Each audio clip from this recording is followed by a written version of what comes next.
எம்ஜிஆரை அடிக்கடி போய் சந்திக்கிற சத்யராஜ் எம்ஜிஆர் ரசிகர்களை தன்வசப்படுத்தி கொண்டு தான் அவருடைய மார்க்கெட்டை போயிருக்காரு. இதை தெரியாம தான் கேட்குறேன்.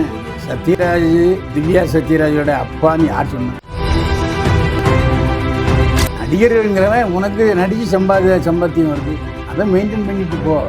ஏன் மதத்திலெல்லாம் கொடுக்குறது இல்லையா? பார்த்திபன் மாதிரி நான் மதம் ஜாதிக்கு அப்பாற்பட்டவன் சொல்லு, உன்னால சொல்ல முடியுமா?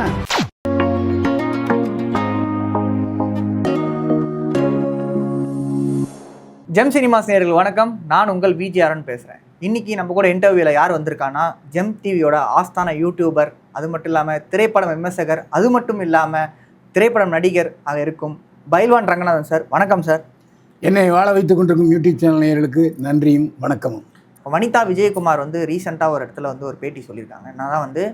நான் என்னதான் 3 கல்யாணம் பண்ணியிருந்தாலுமே நான் யார் எந்த ஹஸ்பண்ட்டையுமே பணம் வாங்கிக்கல. இப்போது நீங்கள் வலுக்கட்டாயமாக ஒரு லைஃப்பில் இருக்கணுன்ற அவசியம் இல்லை. உங்களுக்கு அதில் உடன்பாடு இல்லைனா நீங்கள் வெளியே வந்துருங்க. சொசைட்டி என்ன சொல்லுது அப்படின்றத யோசிக்கிறத விட்டுட்டு அப்பா அம்மா என்ன சொன்னாலும் பரவாயில்ல, உங்களுக்கு அது பிடிக்கலனா வந்துருங்க அப்படின்னு சொல்லிட்டு அவங்க சொல்லியிருக்காங்க. இதை பற்றி நம்ம கருத்து சொல்லுங்கள் சார். ஏங்க, வனிதா விஜயகுமார் என்ன இருந்தாலும் நடிகர் விஜயகுமாரோடைய மகள் தான். நடிகர் விஜயகுமாருக்கும் மஞ்சுளாவுக்கும் பிறந்தவங்க தான் வனிதா விஜயகுமார். அவங்களுடைய வாழ்க்கை வரலாறு பூரா எனக்கு தெரியும். அவங்களுக்கு ஒரு தொழில் இருக்குது, அவங்க நடிப்பாங்க, தயாரிப்பாங்க, வேறு படங்களையும் நடிப்பாங்க. அப்படிப்பட்ட சூழ்நிலை அவங்களால தனித்து நிற்க முடியும். கணவனையே சார்ந்திருக்கிற ஒரு பெண்ணால், ஹவுஸ் ஒய்ஃபால் எப்படி விவாகரத்தை ஏற்க முடியும்? எப்படி அவங்க தனியாக நிற்பாங்க? அதாவது வனிதா விஜயகுமார் சொல்கிறது தப்புன்னு நான் சொல்ல வரல.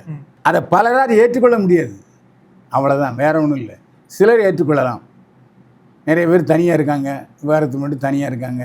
3 புருஷனை விவாகரத்து பண்ண பிறகு 4வது புருஷனோட சேர்ந்து அவருக்கும் குழந்தை விற்று அவங்களும் சந்தோஷமாக இருக்காங்க. இல்லையா?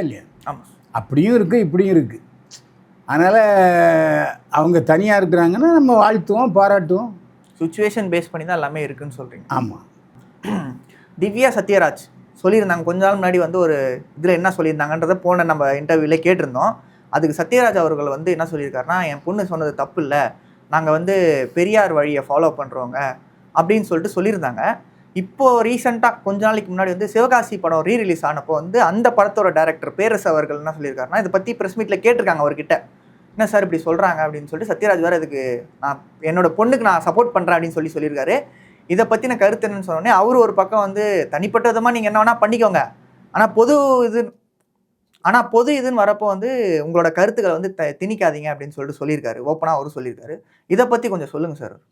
இல்லை, சத்யராஜ் அவருடைய கருத்தை யாரையும் திணிக்கலை. அவர் சொன்ன கருத்து தப்பு, அதில் எந்த சந்தேகமே இல்லை. பெரியார் எப்போது சத்யராஜ் பெரியாருடைய சீடனானார்ங்கிற எனக்கு சந்தேகமாக இருக்குது. அவர் ஆரம்பத்தில் சினிமா நடிகனை வரும்போது அவர் பெரியார் சீடன் அல்லவே அல்ல. அவருக்கு கல்யாணம் நடந்தது சனாதன முறைப்படி, அதாவது இந்து தர்மப்படி தான் நடந்துச்சு. அவருடைய மகன் சிபிராஜுக்கும் இந்து தர்ம முறைப்படி தான் கல்யாணம் பண்ணார். எம்ஜிஆர் அவருடைய சகோதரி கல்யாணத்துக்கு போனார், அதுவும் இந்து தர்மம் போடையும் நடந்துச்சு. அப்போ எப்படி அவர் பெரியாருடைய சீடரானார்? எனக்கு தெரிஞ்சு சத்யராஜ் ஆரம்பத்தில் எம்ஜிஆருடைய சீடன் அப்படின்னு தான் திரும்ப சொல்லிட்டு இருந்தார். அது மட்டும் இல்லை, எம்ஜிஆரை அடிக்கடி போய் சந்திக்கிற சத்யராஜ் எம்ஜிஆர் ரசிகர்களை தன்வசப்படுத்தி கொண்டு தான் அவருடைய மார்க்கெட்டை உயர்த்தினார். நான் கூட சத்யராஜ் ரசிகன் தான், எம்ஜிஆர் ரசிகனாக தான் சத்யராஜ் படங்களை விரும்பி பார்த்தேன். அவர் எம்ஜிஆர் மறைவுக்கு பின்னால் ஜெயலலிதாவை கூட சிபிராஜை அழைச்சிட்டு போய் பார்த்தாரு. பெரியாரின் சீடன் சத்யராஜையும் அவர் மகனையும் எப்படி ஜெயலலிதா பார்த்துருப்பாங்க? 2வது சிபிராஜ் பெரியாருடைய தொண்டன்னு சொல்லவே இல்லை. இல்லை, தெரியாமல் தான் கேட்குறேன். சத்யராஜ் திவ்யா சத்யராஜோட அப்பான்னு யார் சொன்னா? அவங்க அம்மா தானே சொன்னாங்க. ஆமாம் சார். அப்படி ஒரு அம்மாவும் அப்பாவும் இல்லைன்னா அந்த குழந்தைக்கு பேர் என்ன? Test tube baby. அப்போது இனிஷியல் என்ன டீன்னு வைப்பீங்களா? டெஸ்ட் டியூப்னு சொல்லிட்டு என்னையாதியில் பள்ளிக்கூடத்தில் போய் இது டெஸ்ட் டியூப் பேபின்னு சொல்லுவீங்களா? சார், அவர் பெரியார் படம்லாம் பண்ணியிருக்காரு சத்யராஜ் அவர்கள். ஸோ அதனால் அதை ஏங்க, பெரியாரை அடிக்கிட்டு பெரியார் படம் பண்ணியிருக்கு, அதெல்லாம் வேறு விஷயம். பெரியார் 70% மோசமான கருத்துக்களை சொல்லியிருக்காரு, 30% நல்ல கருத்துக்களை சொல்லியிருக்காரு. புரியுதா? அதனால தான் இப்போ பெரியார் படங்களை எந்த எம்ஜிஆர் படத்துலையும் காட்ட மாட்டார், அண்ணாவை காட்டுவார். ஏன் காந்தியை காட்டியிருக்காரு, காமராஜர் என்னுடைய வழிகாட்டின்னு சொல்லியிருக்காரு. ஆனால் பெரியார் அவர் சொன்னதே இல்லை. அதுக்காக பெரியாருக்கு எதிரியும் அல்ல எம்ஜிஆர். அவர் ஆன்மீகவாதி. நான் வந்து மூகாம்பியை என்னுடைய அம்மா வடிவில் பார்க்குறேன்னு சொன்னார் எம்ஜிஆர். அப்பேற்பட்ட எம்ஜிஆரின் ரசிகராக இருந்த சத்யராஜ் திடீர்னு நான் பெரியாரிஸ்டின்னு சொல்கிறதுல அர்த்தமே இல்லை. அது மட்டும் இல்லை, அவரை புரட்சி தமிழன்னு சொன்னாங்க. உடனே தெலுங்கில் பாகுபலியில் நடித்த உடனே அந்த பட்டத்தை திறந்து விட்டார். நான் எல்லா படத்திலும் நடிக்கிறேன் அப்படின்னு சொல்லிட்டு புரட்சி தமிழ்னு போடாதுன்னு சொன்னார். நம்ம பெங்களூரில் போய் அடி வாங்கினார் இல்லையா சத்யராஜ்? எதுக்காக வாங்கினது? அதுதான் வாய்க்குழப்பு சேலையில் வெடியுதுன்னு சொல்கிறதுனால தான். நடிகர்கள்ங்கிறவன் உனக்கு நடித்து சம்பாத்தியம் வருது, அதை மெயின்டைன் பண்ணிட்டு போ. ஏன் மதத்திலலாம் குறுக்கிடுற? இல்லையா பார்த்திபன் மாதிரி நான் மதம் ஜாதிக்கு அப்பாற்பட்டவன் சொல்லு, உன்னால் சொல்ல முடியுமா? ஆனால் அவரே கொஞ்ச நாளைக்கு முன்னாடி நான் ஒரு இந்த மொழியை சார்ந்து இந்த சமூகத்தை சார்ந்தவன் சொல்லி அந்த ஊரில் போய் ப்ரெஸ் மீட்டில் சொல்லி தான் சார் அதுக்கப்புறம் சார் இப்படி ஆச்சு.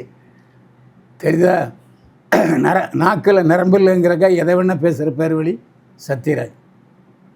அவர் இப்படிலாம் மாறி மாறி பேசுகிறனால தான் அவருடைய மரியாதை கொஞ்சம் இப்போ இல்லாமல் போயிடுச்சு. சத்யராஜ் இப்போ அதிக படங்கள் இல்லை. சத்யராஜெல்லாம் அவருடைய பையன் சிபிராஜும் பாதிக்கப்பட்டிருக்காரு. இந்த பொண்ணு திவ்யா சத்யராஜ் திமுகவில் சேர்ந்ததே ஏதாவது எம்எல்ஏ ஆகணும்னு சொல்லி தான். ஆனால் அதை முதல்வர் ஸ்டாலின் கண்டுக்கவே இல்லை, சீட்டும் கொடுக்கல. திவ்யா சத்யராஜ் எங்கேயாவது பிரச்சாரம் பண்ணிச்சாங்கிறதும் பெருசாக இல்லை. திவ்யா சத்யராஜா திமுகவுடைய தலைமை கழக பேச்சாளராக திமுக ஏற்றுக்கலை. அப்புறம் அதனால் இதெல்லாம் ஒரு விளம்பரம், பப்ளிசிட்டி. இந்த பப்ளிசிட்டி எதிர்முறையாக தான் இருக்கே தவிர நேர்முறையாக இல்லை, நல்லதுக்கு இல்லை அப்படின்னு சொல்லிட்டு எல்லாருடைய வைத்தறிச்சலையும் கொட்டிக்கிட்டாரு சத்யராஜ். Okay sir. அதாவது தமிழனா பிறந்து தமிழனா வாழணும். ஒருவனுக்கு ஒருத்தி. திருவள்ளுவர் என்ன சொல்லியிருக்காரு? திருவள்ளுவர் நிறைய சொல்லியிருக்காரு, நீங்கள் நிறைய சொல்லியிருக்காரு. அதில் எதையாவது ஒன்று இந்த பொண்ணு திவ்யா சத்யராஜ் ஃபாலோ பண்ணிச்சா? அதாவது கல்யாணம் பண்ணிக்கலாமா, இப்போ பொண்ணு அம்மா வீட்டில் இருந்துக்கலாமா, பையன் அவங்க அப்பா வீட்டில் இருந்துக்கலாமா, என்ன இல்லை நடத்துமா வேண்டாமா? அது நல்ல குடும்பமாக இருக்குமா அப்படின்ற ஒரு கேள்வி.